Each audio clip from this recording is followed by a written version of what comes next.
Steel ప్లాంట్కి సంబంధించినటువంటి విశాఖ విమల విద్యాలయం మూతబడటం అన్నటువంటిది సంచలనం సృష్టించింది. 40 ఏళ్లుగా ఈ స్కూల్ నడుస్తోంది. ఫ్రీగా తెలుగు మీడియం స్కూలు. పాఠశాల తెరుచుకునే ముందు రోజు యాజమాన్యం ఈ విషయాన్ని ప్రకటించింది.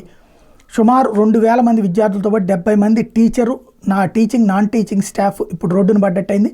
స్టీల్ ప్లాంట్ టౌన్షిప్లో తెలుగు విద్యార్థులు, అక్కడ నిర్వాసిత ప్రజల పిల్లల సౌకర్యార్థం స్టీల్ ప్లాంట్ యాజమాన్యం అభ్యర్థన మేరకు విశాఖ చెందినటువంటి ఆర్సీఎం డయాసిస్ మిషన్ సంస్థ ఈ స్కూల్ నడుపుతోంది. ఇందుకు సంబంధించిన బిల్డింగ్తో పాటు విద్యుత్తు, మంచినీటి సరఫరా, ఫీజులు, సిబ్బంది జీతాలని ఉక్కు యాజమాన్యమే చెల్లిస్తూ వస్తుంది. ఇందులో చుట్టుపక్కల ప్రాంతాలకు చెందిన నిర్వాసితులు, నిత్యం కూలి పనులు చేసుకునే వాళ్ళ పిల్లలు కూడా చదువుతున్నారు.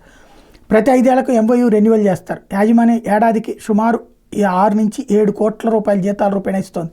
ఏడాది మే 31తో MOU గడువు ముగిస్తున్న నేపథ్యంలో లాస్ట్ ఇయర్ అక్టోబర్ నుండి మిషన్ ప్రతినిధులు MOU రెన్యువల్ కోసం అభ్యర్థన పంపారు.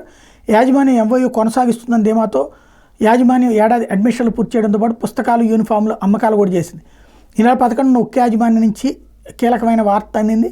పాఠశాల నిర్వహణకు బిల్డింగ్ ఇస్తామని, సొంత ఫీజులతో పాఠశాల నిర్వహణకు సంబంధించి కొత్త MOU చేసుకుందామని చెప్పింది. దీంతో పాఠశాల యాజమాన్యం హడావిడిగా ఉపాధ్యాయులకు, విద్యార్థుల తల్లిదండ్రులకి 13 నుంచి పాఠశాలకు రావద్దని సమాచారం ఇచ్చింది.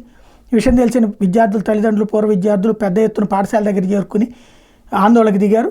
ఓవరాల్గా ఇదో పెద్ద సమస్య కాబోతోంది.